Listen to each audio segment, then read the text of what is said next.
Hello and welcome to another edition of UFO Video Addicts. Let me give you a preview of what I got coming up in this video. The first is this video of this person is saying that it's some type of entity floating over Mexico.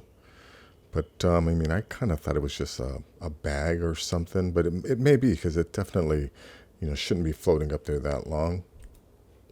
Also have this video comparing these objects that were seen during the Soyuz docking with the International Space Station recently, and they're comparing it to an incident that happened with the STS-75 mission when these swarms of, I think they're some type of organic creatures, but these things are anywhere from 2 to 5 miles wide.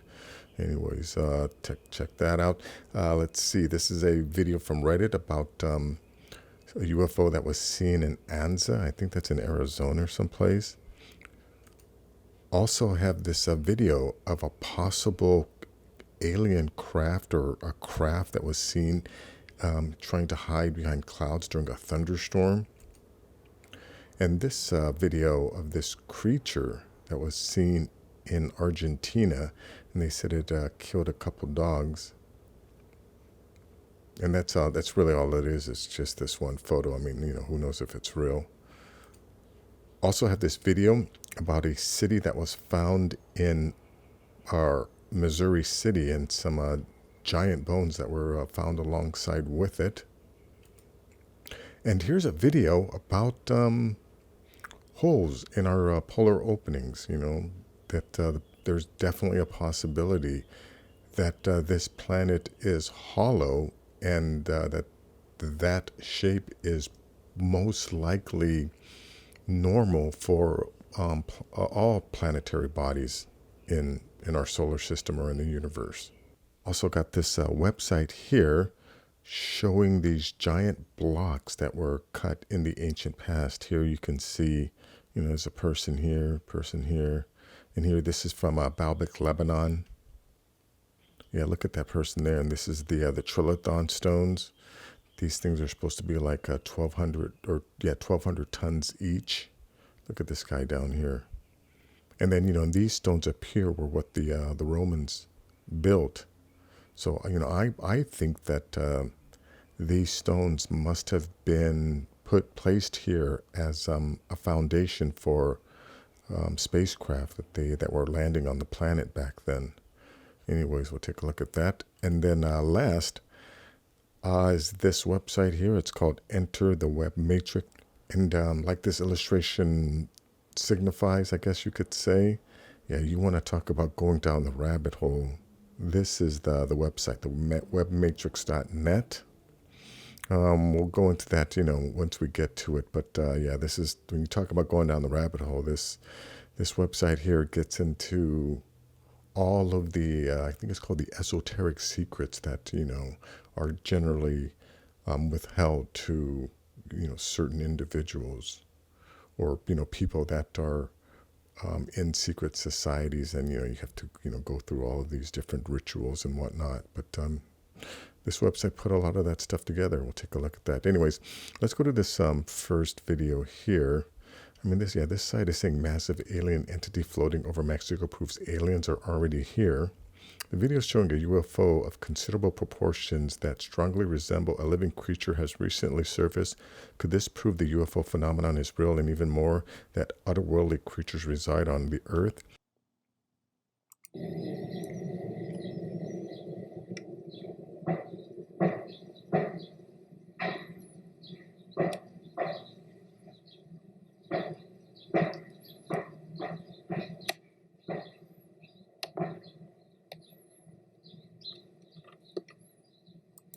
I don't know, does that look like just maybe a saran wrap that maybe got caught up in the wind?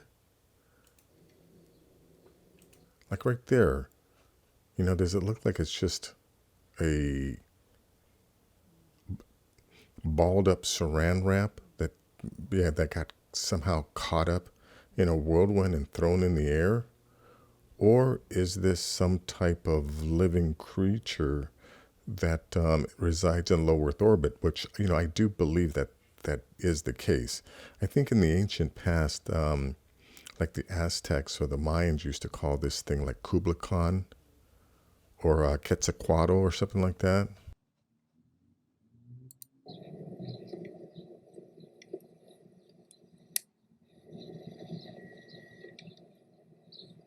Yeah, there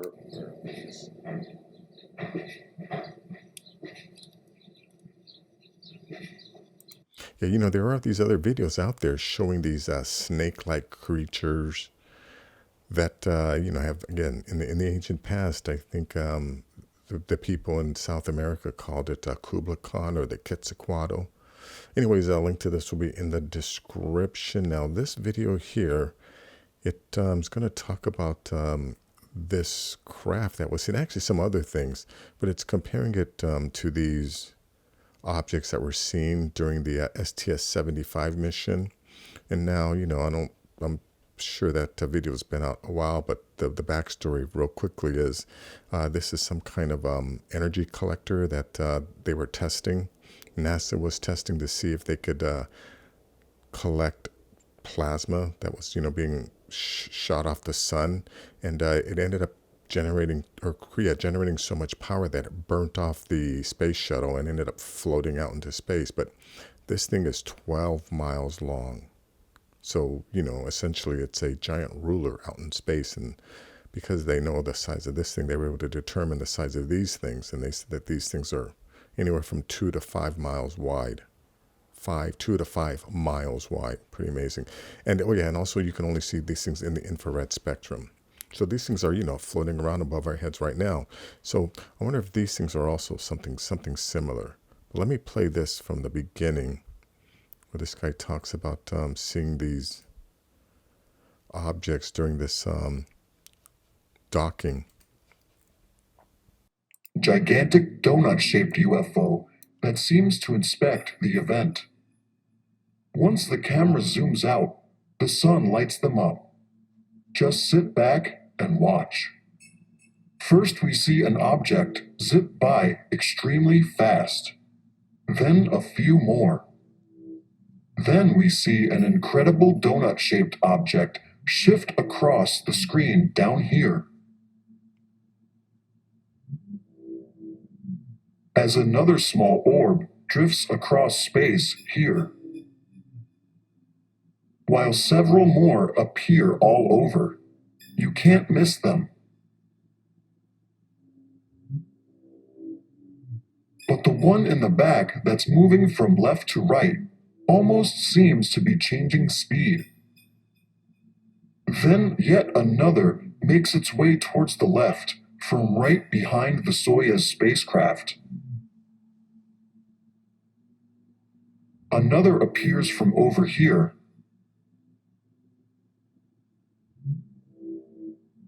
One by one, these small orbs softly drift across space as the docking occurs. Some even seem to be changing direction. It's impossible for these objects to be nothing but space debris or space dust, as NASA will say they are. The sunlight finally stops shining on the spacecraft, so the objects are no longer illuminated. Just how crazy is this?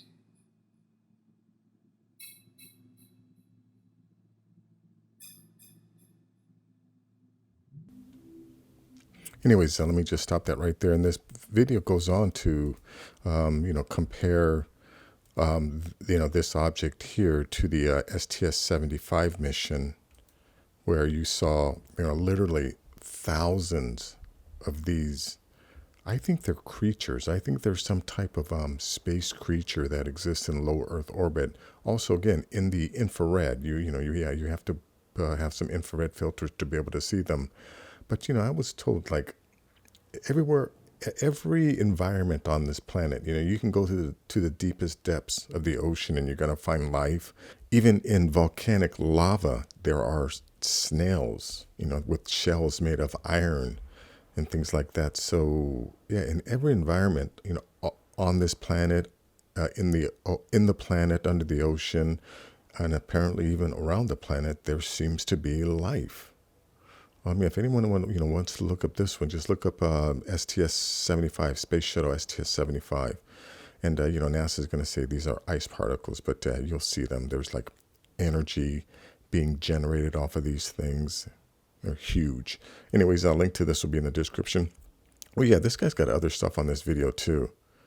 Like here at this, I guess this is Yosemite, some objects flying.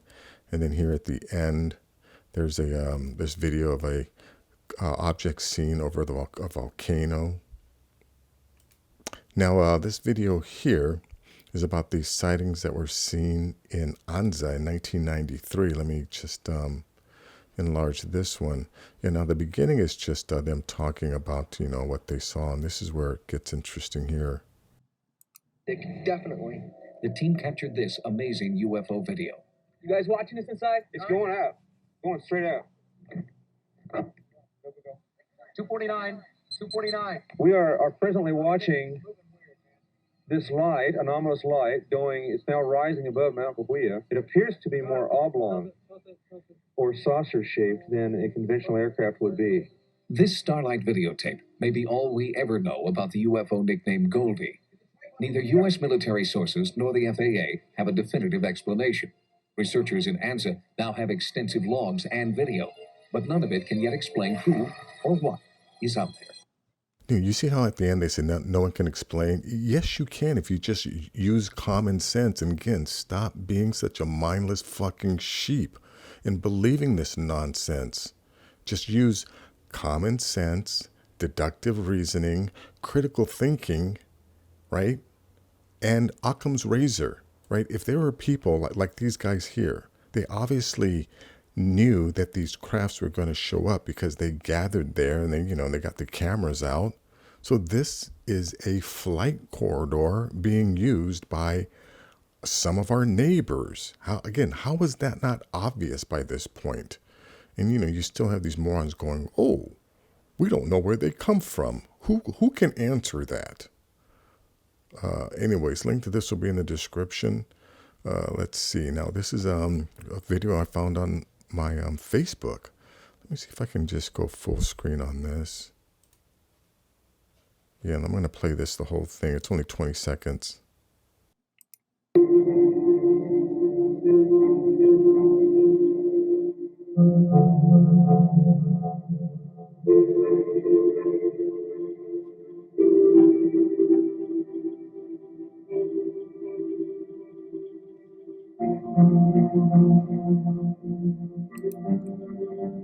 Yeah, I think that's a craft back there.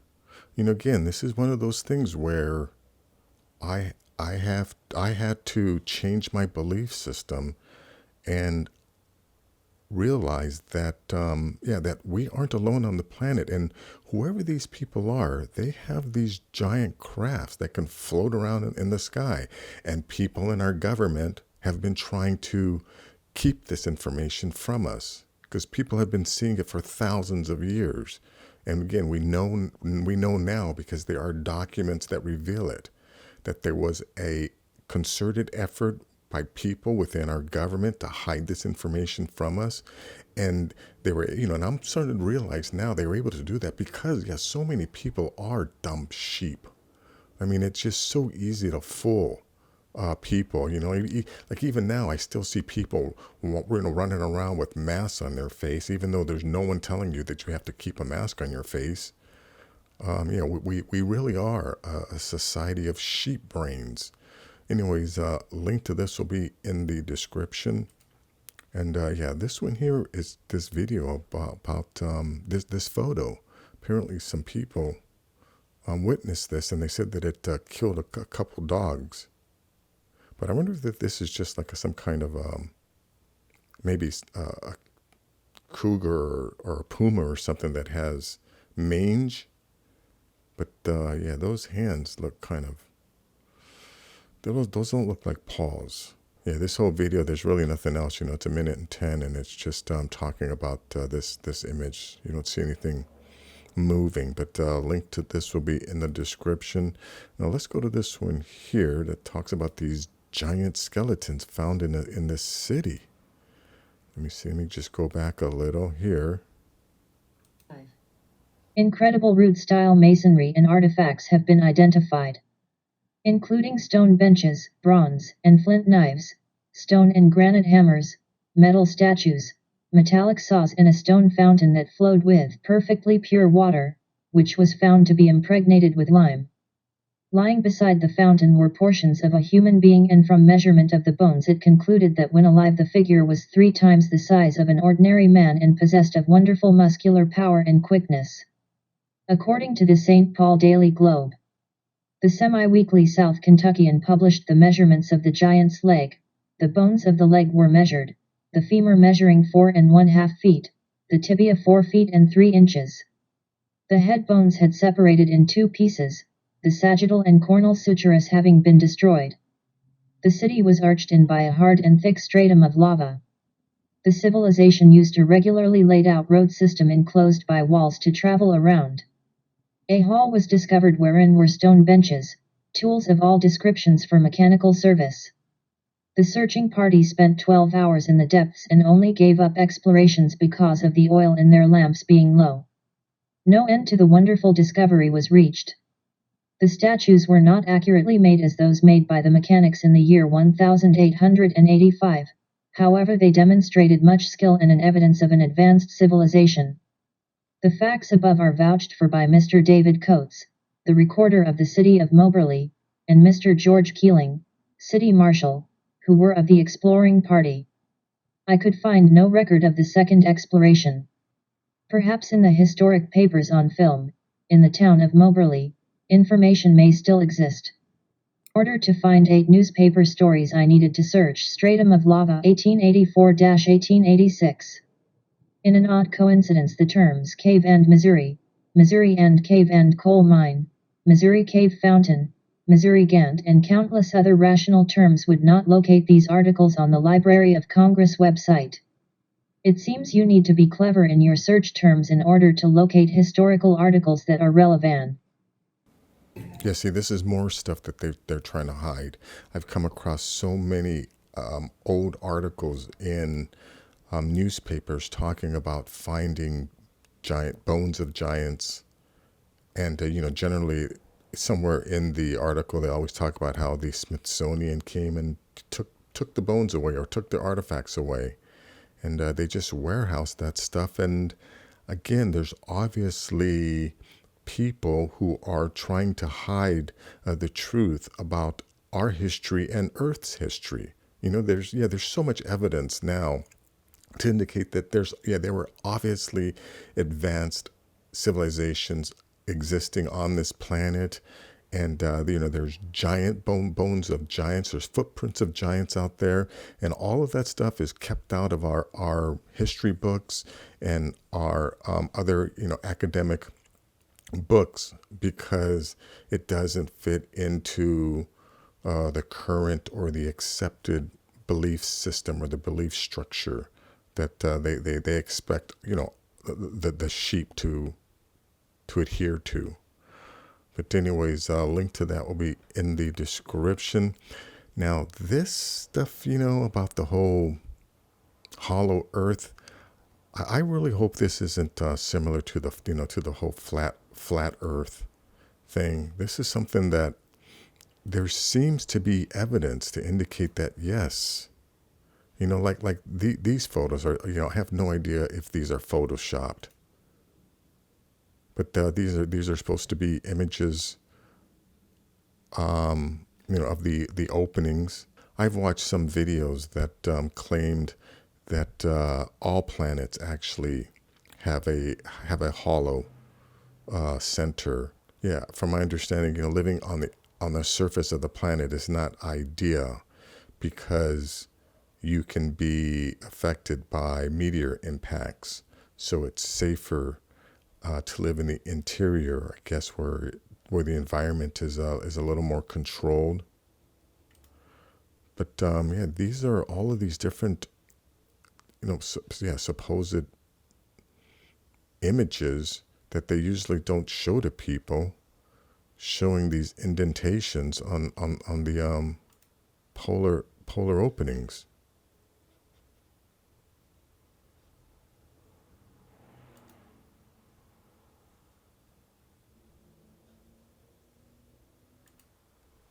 This is some kind of filter that shows you, the heat coming off of the North Pole. I mean, what could be causing that? Well, anyways, a link to this will be in the description. Let's check out this website here that talks about these giant stones. I mean, this is in Baalbek. I've talked about this many times, but look at this guy down here. And look at these stones. And there's a video I just watched that the guy was questioning, how could primitive humans build this? How could primitive humans have done this? Well, dipshit, maybe they weren't primitive. Yeah, to me, it's obvious they weren't primitive. You cannot be a primitive society. You have to be highly advanced to be able to cut and move. And the fact that there's so many of these stones that were cut and moved tells me it was easy for them. Look at this. Remember, these are all over the planet.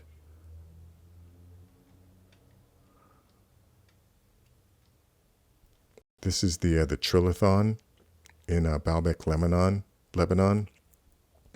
These are supposed to be like 1,200 tons. Now, and then up here, these stones here were built by the Romans. So I believe that these foundation stones were placed here by some civilization that arrived here from another planet. And they had the technology and the equipment and the knowledge and the ability to cut these stones and, do this. Again, obviously, or, we wouldn't be seeing this. This is called evidence. This isn't, someone's speculation or a myth. But I believe that these were the original landing pads, so to say, for a civilization that arrived here from another planet.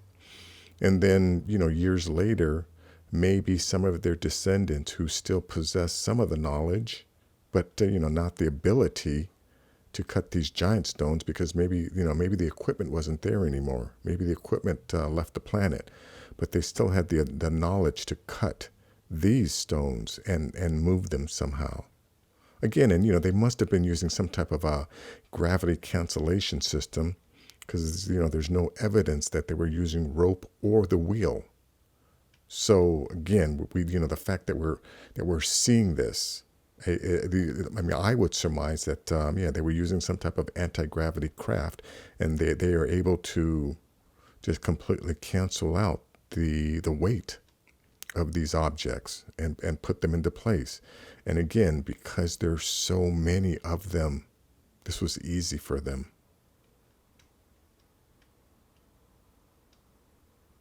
This is the stone of the pregnant woman, I think that's called.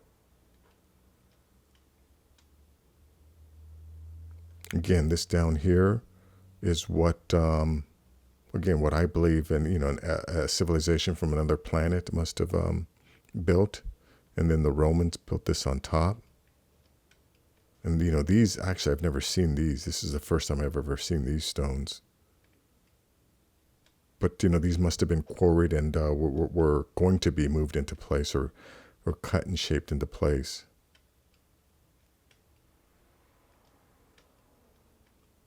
But here's a couple of videos about them. I think this is Brian Forrester. But anyways, link to this will be in the description. Check that out. Now, this last site here, it's called the Web Matrix.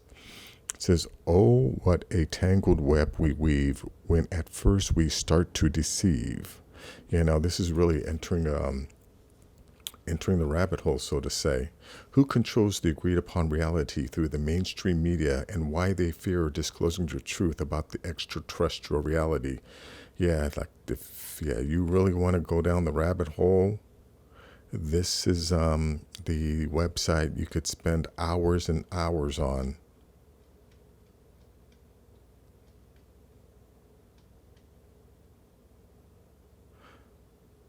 Dan Willis is one of the top secret military witnesses that testified at the National Press Club in Washington, D.C. in 2001 in front of the major mainstream media of the world. A world disclosure event prompted by those within our government with legal constitutional authority being illegally denied access. This event was asking for a congressional hearing in order to bring forth the witness scientists within the unacknowledged special access projects in order to release the advanced technologies derived from extraterrestrial reverse engineering that have been hidden for over 70 years that could stop further damage to our planet, as well as acknowledging the extraterrestrial presence on our planet. Instead, the message was sanitized by controlled mainstream media to the public. Yeah, this is the first time that I ever heard of Dr. Stephen Greer was here at this National Press Club that he had. It was called the Disclosure Project. So again, I've said this before. I still can't believe that there are people crying about the disclosure. When's the government just going to disclose, or, after the government disclosed? When this thing took place in 2001, and then he held another disclosure project too, and there was the witness hearings that Stephen Bassett held, and he also had 2 of those hearings. So yeah, again, why are people still asking for disclosure? It's all out there. We have Congress passing laws telling our military now they have to report it. Disclosure is happening, folks. Anyways, that is going to be it for this video. If you like things like this, please give this video a thumbs up. Please share this video. And if you're new to the channel, please subscribe. I'll have more things like this. Take care.